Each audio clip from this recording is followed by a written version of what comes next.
Hello, everyone, and welcome to another Monday Motivation. I'm your host, Daniel Krakowski, joined, as always, by... Hit him with your name. Always. My name is Goran. What's up, everybody? That's his name every single day. Every single day of my life. Unless it's Gorgatron. Yeah, that day. I like Gorgatron, too. Another Monday Motivation coming off. A Monday Motivation that had technical difficulties where we recorded a really good one.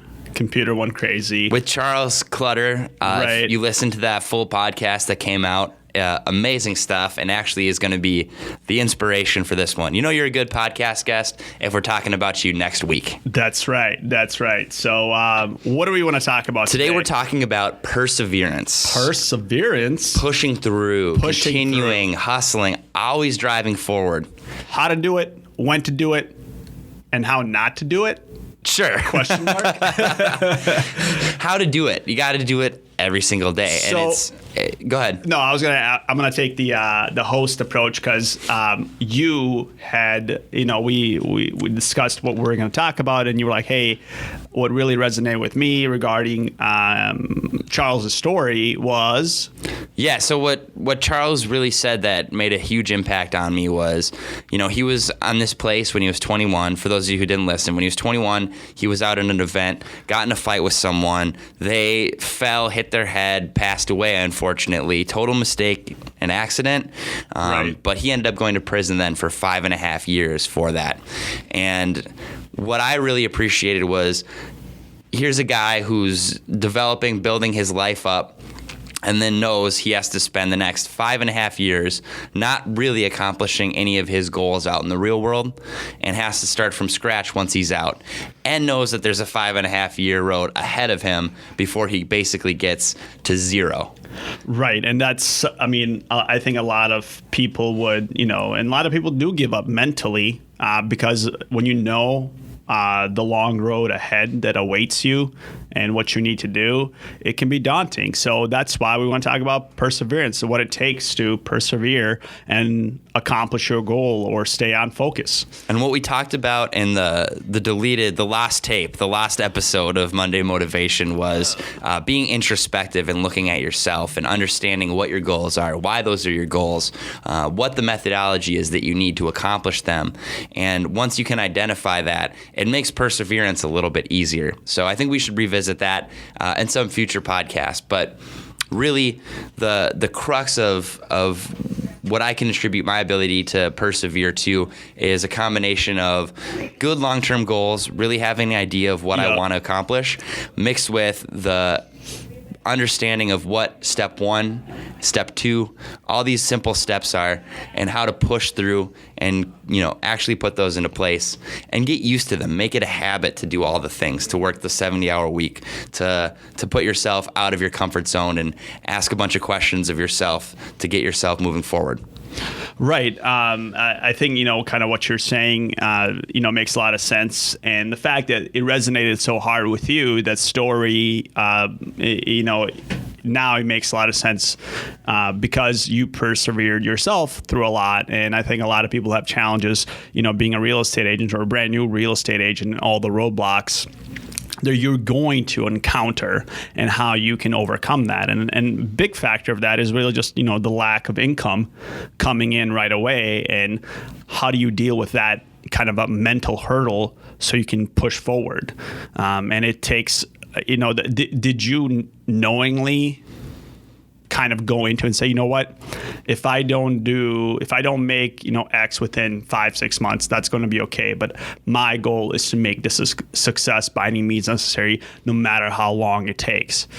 To some degree, I think the way that I framed it to myself was, there's people ahead of me who are more knowledgeable than me, who are giving me this advice and telling me if I do this, that I will have this result. And they're people that I trusted. So having good mentors that you believe in is what gave me the ability to know, okay, this is what's possible.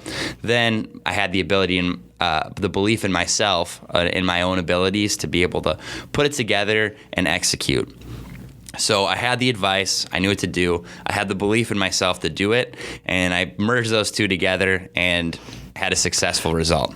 But, and this is kind of what I'm wondering is what how do you decode perseverance, or to find out whether or not you have it or maybe somebody else has it? And going kind of back to Charles's story about, here's this, huge life hurdle of 5 years that's going to be kind of, spent in suspension mode. You're not going to be able to do much. And in purgatory. Yeah. How do you overcome that, or how do you prepare yourself mentally? And this is kind of maybe a question for him that we can have him back on the podcast. But, for you, how do you prepare, for example, mentally?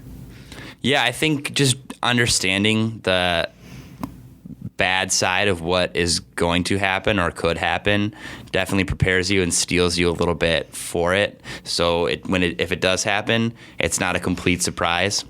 I think, mentally, visualization is important. If you can actually put yourself in there and think through, and you can do it simply. I mean, a lot of people do it, I think in hindsight, a lot more than they do before a situation. So, you'll get in an argument with your friend or your love spouse, whatever, and you'll have your argument, and then after you'll be like, I should have said this, I should have said this, should have hit him here. I'd have a tight little, segue into what I was trying to get across. Yeah. If you can do that ahead of time, and let's maybe not premeditate our arguments with our significant others, but if you can do that with a strategy going into anything, what you are going to say is going to be that much smoother, and your expectations for situations are going to be a lot smoother when they actually come to fruition. Right. I think, I guess what goes through my head, and my 2 cents on this, in preparing for, whatever the task, event, or whatever else is going to come, of, whatever I'm trying to do, I try to basically brainstorm all of the bad ways or all the different things that could go wrong or happen and make my peace with it. I don't try to, write them down and put an answer to them. I just want to kind of visualize it all, see what the worst case scenario is, be okay with it, and then forge ahead. Right. That way, if it does happen, I'm prepared. If it doesn't happen, great. And I've had that mental ability and capacity to just move forward. Perseverance, too, I think can stem a lot of times from the acceptance of potential outcomes, exactly what you're saying, where John Jones, he's a UFC fighter. Yep, know him. Yeah. Just got popped for steroids. A couple years ago, got popped for drugs and hit a woman in a car and just ran away. Right. So, not the best situation. And he was talking, I was listening to an interview of him talking about his mindset. Mm-hmm. And what he said was a week before all of his fights, he would always go out and party and drink way too much, probably do a bunch of drugs. I'm not putting words in his mouth or anything. I'm just trying to recall it as best I can to give himself that out. Right. Hey, if this doesn't go correctly, I at least can then fall back on the excuse. And that's crazy. Yeah. But I think a lot of us do that in all different aspects of our lives. If you're not fully committing to something, then it doesn't hurt as much if it doesn't go your way. Right. Well, that's why I'm saying I mentally eliminate all those easy way outs for myself in my head before any particular task or anything, that would prohibit me from reaching that goal. So when there's nothing to fall back on, guess what? There's nothing to fall back on. Yeah. And that's usually when everything happens, and you get it in one form or another. I think a lot of people like, well, did you achieve that, X goal? I'm like, well, maybe not the 100% of it, but, some variation of it and something that I could build on in the future is what I did achieve. And right. That's what a lot of, I think, naysayers or, people that are negative don't really focus on. But I tend to focus on a lot, where it doesn't matter if you didn't do it, 100% all the way through the way you planned it in your head. It matters that you got a little bit of it, and then you're going to keep going to get the rest of it.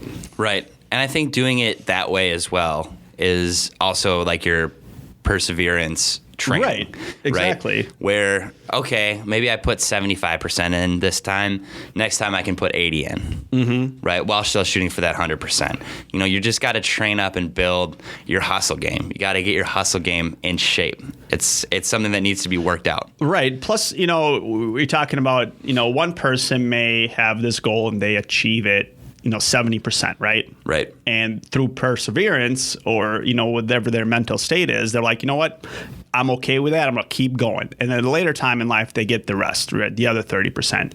But then you have the other people who get 99% and they don't have the mental state or perseverance in this case to really push on for that 1% later on. They just kind of say, oh, well, screw it. It didn't happen to how I envisioned it, you know, from the get-go. I'm just going to let it go at 99%, which is crazy. Yeah. You know, the other person that is going to get it, they would have taken that 99 in a heartbeat. Right. So it comes in all kinds of, you know, forms and shapes, and different people have different outlooks on it. So I just think that's kind of interesting. Yeah, and I think it's also interesting when you consider that, you know, the majority of the population, people who are working salaried positions, who aren't in any sort of entrepreneurial position, you know, you hear consistently that it's a matter of how bad you want it in terms of getting your success. And I don't think that many of those people truly believe that. I think they're stuck in some sort of system, some bureaucracy that is, you know, slowly pushing them and telling them what to do. And they don't realize that even in those organizations, there's so much room for more. Well, you know, to kind of bring it back here, they're stuck, or you're a prisoner in your mind. A lot of people that are, you know, free, for example, you know, in the world that are not, you know, in an actual prison, they're still prisoner in their mind. And, you know, going back to Charles's story, I don't think that while he was at that specific location, or when he was incarcerated, he was not incarcerated in his mind. Yeah, he was building himself, improving and putting together his plans, strategies, knowledge base for when it was time for him to get out, which is amazing. Gearing up to get your 100%. Maybe he only made, you know, 1%, you know, headway in that 5-year span, but it geared him up to get the 99%, you know, as soon as he was done. And that's what he did. The foundation was built. Exactly. So that's what I think a lot of people forget, is that having that perseverance and acknowledging it, and how you best kind of are able to benefit from it and understand it, how it works within your mind, is going to be a one-way for somebody to achieve their goal or their success, and keep pushing through. I think it's too, it's important to realize the potential that exists within every person. Right. And, you know, we pretty much at age 18 decide that we're done learning. You know, the average American reads one book a year. Well, it's a conscious, but a lot of times it's subconscious rates to, I'm going to be done with school on this day. And then you're like, you're still thinking that you're going to be done, like learning forever. And that's just a wrong way to approach things. You're never done. Right. But so many people had that mindset. Just think of how many times you've heard somebody say, oh, I'm going to be done in school. It's going to be so great. But mentally, they're building those roadblocks already, when they're just going to be, they're putting limits. They're limiting their mind and themselves at that specific moment in time when they actually stop going to school or actively learning. It's incredible to me how many people who pushed really hard in college, say, to graduate with some difficult major, some postgraduate degree, and then when they hit the workforce, still have that kind of TGIF mindset. And that's just not very congruent to me with what they're originally set out to accomplish. And that's why so many people are just stuck in these bad situations that they, you know, and by stuck, I mean they're getting themselves stuck. Right. By not having the knowledge and courage to do something about their situation. Right, exactly. I 100% agree. You got to have the right recipe, and it's just a combination of so many different things that's going to be, attributing to, one's success or what one views as their own success. And perseverance, like I said, it's not a mathematical equation. If it was, then you would be able to dish it out here to everybody. So it's just kind of a accumulation of things, and really just, making a conscious effort. Yeah, if I had to put a mathematical equation on perseverance, it would just be the plus sign. The plus sign. Keep going, keep doing more. Nice. Keep adding, and that's going to be what really pushes you over the edge. The fear of a bad result, I think, fear of loss is, I think, the biggest motivation in most of our lives. We're afraid of losing our job, our anything. It's relationships with people. There's just a lot of mediocrity that we've come to accept and don't want to push forward. Well, the fear drifts you into this mediocre state, I feel like, where it's like, oh, safety net, let me go to it. But going back to that equation, when I was down there in Florida, and the co-founder Tony Robbins, co-founder of Airbnb was speaking. He actually was a very, he's a very smart guy and a local guy. So when he was pitching a product before Airbnb, he basically wrote an equation for himself, which was, let me see if I can remember. We should have prepped this before the podcast. It was like SW squared plus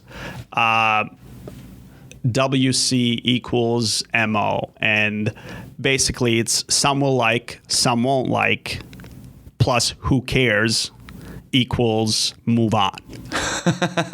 So that's kind of what helped him go through a bunch of rejections that he had in his own head of how others perceived him, and also the rejections that he got along the way. So if you apply that simple formula, which is essentially just, accept that some will like it, some won't, but who cares? And just keep moving on. Yeah, the other thing too is you got to realize how dumb people are in general.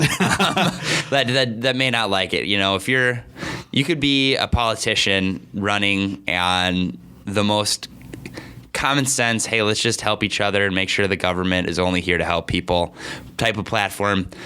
51% of the country is still going to hate you.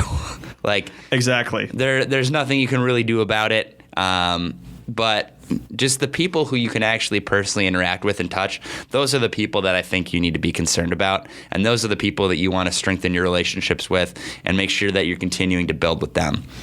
So those are the people that you can really control. Awesome. Well, I think that'll sum it up here. That'll sum it up. It was actually longer than most of ours, but it felt like we persevered through the 13-minute mark and for sure pushed into 14, 15, and even further. And if you're still listening, congratulations. Congratulations, and keep moving forward.